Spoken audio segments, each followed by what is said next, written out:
বিশ্বনবীর জন্মদিন পালন করে একটা দল বিরিয়ানি খাওয়ার মাধ্যমে, আছে না নাই? বিশ্বনবীর জন্মদিন সাহাবারা পালন করতেন না, বিশ্বনবী নিজেও পালন করতেন না। শুধু যখন জিজ্ঞেস করা হলো কেন রোজা রাখেন, বিশ্বনবী বলেন যেহেতু জন্মেছি, এই জন্মটা আল্লাহ আমার না দিলেও পারতেন, জন্মের শুকরিয়া স্বরূপ আমি রোজা রাখি। সুবহানাল্লাহ। এজন্য 12 রবিউল আউয়ালে যদি কিছু পালন করতে চান খালি রোজা রাখবেন, কিন্তু ওই দিন মিষ্টি আর হালুয়া আছে না নাই, জশ্নে জুলুসে আছে না নাই। আহা, শুধু মিষ্টি আর জিলাপি, কিন্তু বিশ্বনবী রাখতেন রোজা। আপনি রোজা রাখেন, আপনি না খেয়ে থাকেন, তাহলে বিশ্বনবীর ভালোবাসার প্রমাণ পাওয়া যাবে, ঠিক কিনা? চট্টগ্রাম থেকে আমি আসতেছি, এই যে 12 রবিউল আউয়াল জশ্নে জুলুসে ঈদে মিলাদুন নবী, পুরো চট্টগ্রাম শহর প্যাকআপ, গাড়ি চলে না। এদের যোহর নামাজ কই, এদের আসরের নামাজ কই, এদের ইবাদত কই? কিচ্ছু নাই, শুধু আছে মিছিল আর জিলাপি। আছে না নাই? আছে না নাই? আছে না নাই? এজন্য এই নবী এমন নবী যে নবীরে বাদ দিলে সিয়াম বোঝা যায় না, এই নবীরে বাদ দিলে হজ বোঝা যায় না। কারণ বিশ্বনবী আমাদেরকে হজ করে শিখিয়েছেন। বিশ্বনবী জীবনে হজ করেছে একটা, উমরা করেছে 4টা। বিশ্বনবী যদি হজ করে না দেখাইতো, আমরা হাজির হইতে পারতাম? জোরে বলেন, পারতাম? এজন্য এই নবীরে বাদ দিলে কিচ্ছু বোঝা যায় না, নবীরে বাদ দিলে কোরআন বোঝা যায় না। এই জন্য এই নবীর ভালোবাসা আমাদের অন্তরে আছে না নাই? সূরা ফাতিহার 29 নম্বর আয়াতে আল্লাহ বললেন, মুহাম্মাদুর রাসূলুল্লাহি ওয়াল্লাযীনা মাআহু আশিদ্দাউ আলাল কুফফারি রুহামাউ বাইনাহুম। মুহাম্মাদুর রাসূলুল্লাহ, মুহাম্মদ আল্লাহর রাসূল। এটা কার কথা? বিশ্বনবী যে আল্লাহর রাসূল, এতে কোনো সন্দেহ আছে? সন্দেহ থাকলে কি ঈমান থাকবে? তিনি হলেন আল্লাহর রাসূল। বিশ্বনবী নিজেকে রাসূল বলে পরিচয় দিতেন। বিশ্বনবী বলতেন না আমি বাতিলের আতঙ্ক, বিশ্বনবী বলতেন না আমি সারা বিশ্বে আলোড়ন সৃষ্টিকারী, বিশ্বনবী বলতেন আমি রাসূলুল্লাহ। আমি কি?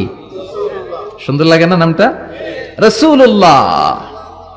আবার বিশ্বনবী নিজেকে আব্দ বলে পরিচয় দিতেন, মানে গোলাম। বিশ্বনবী গোটা বিশ্বের সবচেয়ে অ্যামেজিং পার্সোনালিটি, বিশ্বনবীর চাইতে সেরা, বিশ্বনবীর চাইতে মহান মানুষ পৃথিবীতে দ্বিতীয়টা আছে নাকি? তারপরও বিশ্বনবী নিজেকে বলতেন ইন্নী আব্দুল্লাহ, আমি হলাম আল্লাহর গোলাম। গোলাম বলতে পছন্দ করতেন, নিজেকে ছোট করতে পছন্দ করতেন। এজন্য আমরা নামাজে বলি আশহাদু আল্লা ইলাহা ইল্লাল্লাহ ওয়া আশহাদু আন্না মুহাম্মাদান আবদুহু। তিনি আল্লাহর রাসূল, তিনি আল্লাহর গোলাম। বিশ্বনবী দোয়াতে বলতেন আল্লাহুম্মা ইন্নী আবদুক, ও আল্লাহ আমি আপনার গোলাম। নিজের বাতিলের আতঙ্ক বলতেন না, বলতেন গোলাম, আমি গোলাম। আল্লাহুম্মা ইন্নী আবদুক, ও আল্লাহ আমি আপনার গোলাম। ওয়াবনু আবদিক, গোলামের ঘরের গোলাম, মানে আমার বাবা আব্দুল্লাহ আপনার গোলাম। ওয়াবনু আমাতিক, বান্দির ঘরের গোলাম, মানে আমার মা আমেনাও আপনার বান্দি। আমি গোলাম, গোলামের ঘরের গোলাম, আমার 14 গোষ্ঠী আপনার গোলাম। আল্লাহু আকবার। বিশ্বনবী বলতেন আমি গোলাম, আমার বাবা গোলাম, আমার দাদা গোলাম, আমার দাদার দাদাও গোলাম, আমরা গোলাম গোষ্ঠীর। কিন্তু আমরা নিজেদেরকে ছোট করতে চাই না, আমরা কই সব আমার, আমি বাতিলের আতঙ্ক, সব আমার বলি না। কিন্তু বিশ্বনবী বলতেন না আল্লাহ আমি আপনার গোলাম। আর বলতেন আল্লাহ আমার আপনি ছোট বানান, আমার চোখে বড় বানান মানুষের চোখে। সুবহানাল্লাহ। আল্লাহুম্মা জাআলনি শাকুরা ওয়া জাআলনি সাবুরা ওয়া জাআলনি ফি আইনি সাগীরা ওয়া ফি আয়ুনিন নাসি কাবীরা।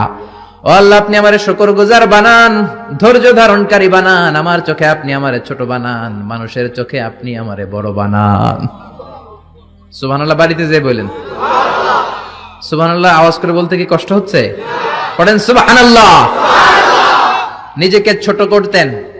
কেমন নবী তিনি, কেমন রাসূল, শুধু রাসূল নন, রাসূলদেরও রাসূল। আল্লাহু আকবার। মা কানা মুহাম্মাদুন আবা আহাদিম মির রিজালিকুম ওয়ালাকির রাসূলুল্লাহি ওয়া খাতামান নাবিয়্যিন। তিনি শুধু রাসূল নন, খাতামুন নাবিয়্যিন। নবী আসার যে চেইন, যে সিলসিলা, এটাকে আল্লাহ বিশ্বনবীর মাধ্যমে সিলগালা করে দিয়েছেন। আর কোন নবী নাই, জোরে কোন সুবহানাল্লাহ। তিনি শ্রেষ্ঠ নবী, নবীদেরও নবী। তিনি এমন নবী যিনি হ্যাঁ বললে শরীয়তের সবকিছু হালাল হয়ে যায়, তিনি না বললে সব হারাম হয়ে যায়। তিনি আঙ্গুল তুললে পূর্ণিমার চাঁদ 2 ভাগ হয়ে যায়। তিনি জমিন থেকে পা তুললে আল্লাহর আরশে মেরাজে চলে যায়। বিশ্বনবী যদি কয় হ্যাঁ করো করো করতে পারবা, ওটা হালাল। কারণ কোনটা হালাল কোনটা হারাম এটা আমাদেরকে বিশ্বনবী শিখিয়েছে, ঠিক কিনা? বিশ্বনবী যদি বলে না না না এটা করা যাবে না, তাইলে হারাম। হ্যাঁ বললে হালাল, না বললে হারাম, ঠিক কিনা? আঙ্গুল তুললে চাঁদ 2 ভাগ হয়, পা যদি জমিন থেকে উপরে উঠায় আল্লাহর আরশে মেরাজে নিয়ে যায় কে? এজন্য এই নবীরে ভালোবাসতে হবে জীবনের চাইতেও বেশি। এই নবীকে ভালোবাসতে হবে বিবির চাইতেও বেশি। এই নবীরে ভালোবাসতে হবে দলের চাইতেও বেশি। এই নবীরে ভালোবাসতে হবে নেত্রীর চাইতেও বেশি, ঠিক কিনা? নেতার চেয়েও বেশি, নেত্রীর চেয়েও বেশি, নিজের জানের চেয়েও যদি বিশ্ব নবীরে বেশি ভালোবাসা না যায় মুমিন হওয়া যাবে? এ নবীরে বাদ দিলে কোরআন বোঝা যায় না, যায়? কারণ কোরআন এই নবীর উপরই তো আল্লাহ নাজিল করছে, ঠিক কিনা? এ নবীকে বাদ দিলে হাদিস বোঝা যায় না, কারণ হাদিস তো এই নবীরই কথা। এ নবীরে বাদ দিলে সালাত বোঝা যায় না, কারণ সালাত আমরা শিখেছি নবীর কাছ থেকে। নবী বলেছেন সল্লু কামা রাআইতুমুনি উসাল্লি, আমি নবীরে যেমনি নামাজ পড়তে দেখো তোমরাও তেমনি নামাজ পড়ো। এ নবীকে বাদ দিলে সিয়াম বোঝা যায় না, কারণ সিয়াম এই নবীর কাছ থেকে শিখেছি। এজন্য নবীর বিরুদ্ধাচরণ যদি করে তার সাথে কোনো আপোষ চলবে? আপনি তার বিরুদ্ধে যাবেন, বিবৃতিতে যাবেন, কথা বলবেন, ময়দানে নামবেন, ঠিক কিনা? বিশ্বনবীর গালি দেয়, বিশ্বনবীর বিরুদ্ধে পেজ বানায়, ব্লগে লেখে, বিশ্বনবীর পারিবারিক জীবন নিয়ে কথা বলে, এগুলো পিতৃ পরিচয়হীন, এগুলো জাহান্নামের নরকীট, এগুলো মানুষ নামের পশু। চিল্লায় বলেন ঠিক কিনা? কয়েকটা জায়গায় আমরা বলো দুর্বল। কোরআনের গালি দিলে আমাদের সহ্য হয় না, নবীরে গালি দিলে সহ্য হয় না। নবীরে গালি দিলে আমাদের কলিজায় আগুন লাগে কি লাগে না? লাগে কি লাগে না? কার কার লাগে? দুই হাত উঁচু করে আল্লাহর দেখাও।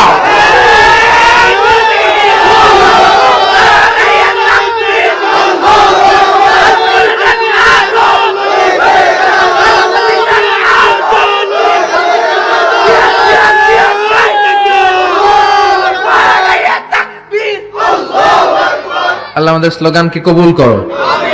নবীর জন্য যে ভালোবাসা, এই ভালোবাসার কারণে নবীর শাফায়াত আমাদের নসিব করে, পড়ে না আমিন? এজন্য এই নবী এমন নবী যারে বাদ দিলে কোরআন বোঝা যায় না, হাদিস বোঝা যায় না, নামাজ বোঝা যায় না, রোজা বোঝা যায় না। জোরে বলেন ঠিক কি না? আমাদের নবী এমন নবী যেই নবীর আগমন বার্তা দেওয়ার জন্য আল্লাহ আরেকজন নবীকে দুনিয়ায় পাঠিয়েছে। ঈসা আলাইহিস সালামকে আল্লাহ শুধু পাঠাইছে যে তুমি দুনিয়াতে যায় বলো সর্বশ্রেষ্ঠ একজন নবী আসতেছে। জোরে করে আল্লাহু আকবার। বিশ্ব নবীর আগমনের জন্য একজন নবী পাঠান আল্লাহ, এমন নবী যেই নবীর সুসংবাদ দিতে আরেকজন নবী দুনিয়ায় আসে। আল্লাহু আকবার। আমার নবী এমন নবী যিনি তার জীবনে কোন জিনিস বাস্তবায়িত না করে সাহাবীদেরকে ওই কাজ কোনোদিন করতে বলেন নাই। আগে নিজের জীবনে করেছেন, তারপরে অন্যদের বলেছেন। সুবহানাল্লাহ। এক সাহাবী বলল, নবী আমার ছেলে মিষ্টি খায়, বেশি মিষ্টি খায়, এত মিষ্টি কিনে দেওয়ার টাকা আমার নাই, আপনি ছেলের নসিহত করেন। বিশ্বনবী বললেন, বাবু তুমি কি বেশি মিষ্টি খাও? ছেলেটি বলল, জি নবী খাই। বিশ্বনবী বললেন, যাও আগামী সপ্তাহে তোমার বাবাকে নিয়ে আবার আমার কাছে এসো। বিশ্বনবী পরের সপ্তাহে ছেলেরে বললেন, ও ছেলে মিষ্টি বেশি খেও না, এত বেশি মিষ্টি খাওয়ার টাকা দেওয়ার টাকা তোমার বাবার নাই, কম কম খাবা, তাহলে তোমার বাবার উপর ihsan হবে। ছেলের বাবা বলল, নবী এই কথা তো গত সপ্তাহে বলতে পারতেন। বিশ্বনবী বললেন, কেমন করে বলি, কারণ আমি নবী তো মিষ্টি পছন্দ করি। এক সপ্তাহের ব্যবধানে নিজের অভ্যাসটাকে পাল্টালাম, মিষ্টি কম কম খাওয়া শুরু করলাম। আগে নিজে আমল করলাম, তারপরে তোমার ছেলেরে বললাম। সুবহানাল্লাহ। বাড়িতে যে কি রহমতের নবী, কি বরকতের নবী, নিজে কিছু আমল না করে অন্যরে বলতেনই না। সুবহানাল্লাহ। বিশ্বনবী মসজিদে নববীতে প্রবেশ করলেন। এক সাহাবী বলে, আদম হলো সফিউল্লাহ। আরেক সাহাবী বলে, আমার কাছে অবাক লাগে, মুসা হলো কালিমুল্লাহ, মুসার সাথে আল্লাহ সরাসরি কথা বলতেন। আরেক সাহাবী বললেন, ইব্রাহিম হলো খলিলুল্লাহ। বিশ্বনবী সবগুলো শুনলেন। বিশ্বনবী এবার মসজিদে নববীতে ঢুকে বললেন, তোমাদের কথা আমি শুনেছি, তোমরা ঠিকই বলেছ। আদম নবী সফিউল্লাহ, মুসা হলো কালিমুল্লাহ, ইব্রাহিম হলো খলিলুল্লাহ, আর জানো নাকি আমি হলাম হাবিবুল্লাহ। খলিল মানে আল্লাহর বন্ধু, হাবিব মানেও বন্ধু। কিন্তু খলিল হচ্ছে এমন বন্ধু যে বন্ধু আল্লাহরে খুশি করার জন্য কাজ করে, আর হাবিব হলো এমন বন্ধু যারা খুশি করার জন্য আল্লাহ নিজেই কাজ করে। রব্বুল আলামিন কিবলা পরিবর্তন করে দিলেন মক্কা থেকে ফিলিস্তিনের দিকে, কিন্তু বিশ্বনবীর অন্তরে বড় জ্বালা। আমার বংশের গোড়া যেখানে ইসমাইল নবী ইব্রাহিম নবী ছিলেন, ওই কাবার দিকে মক্কার দিকে যদি আমার কিবলা ঘুরিয়ে দেয়া হয় কতই না ভালো হতো। বিশ্বনবী মক্কার দিকে হয়ে নামাজ পড়তে পারেন না, কারণ আল্লাহ কিবলা চেঞ্জ করে বাইতুল মাকদাসে নিয়েছেন। বিশ্বনবী শুধু উপরের দিকে তাকায় আল্লাহ বললেন, ক্বাদ নারা তাকাল্লুবা ওয়াজহিকা ফিস সামাই ফালানুওয়াল্লিয়ান্নাকা কিবলাতান তারদাহা ফাওয়াল্লি ওয়াজহাকা শাতরাল মাসজিদিল হারাম। আল্লাহু আকবার। ও নবী, আমি আপনার অন্তরের কষ্ট বুঝি, আমি আপনার বুকের জ্বালা বুঝি। কেন আপনি উপরের দিকে তাকান আমি বুঝি। ফিলিস্তিনের দিকে হয়ে নামাজ পড়তে আপনার ভালো লাগে না, আপনার মনে চায় আপনার বংশের গোড়া, আপনার জন্মভূমি মক্কার দিকে হয়ে নামাজ পড়তে। যান গো নবী, আর ফিলিস্তিনের দিকে হয়ে নামাজ পড়ার দরকার নাই। আপনারে খুশি করার জন্য আমি কিবলা পরিবর্তন করলাম, এখন থেকে মক্কার দিকে হয়ে আপনি নামাজ পড়তে থাকেন গো নবী। আপনারে খুশি করাই আমার কাজ। ফিলিস্তিনে কিবলা দিছে, আপনি খুশি হন নাই, যান চেঞ্জ করে আবার মক্কায় দিয়ে দিলাম। আল্লাহু আকবার।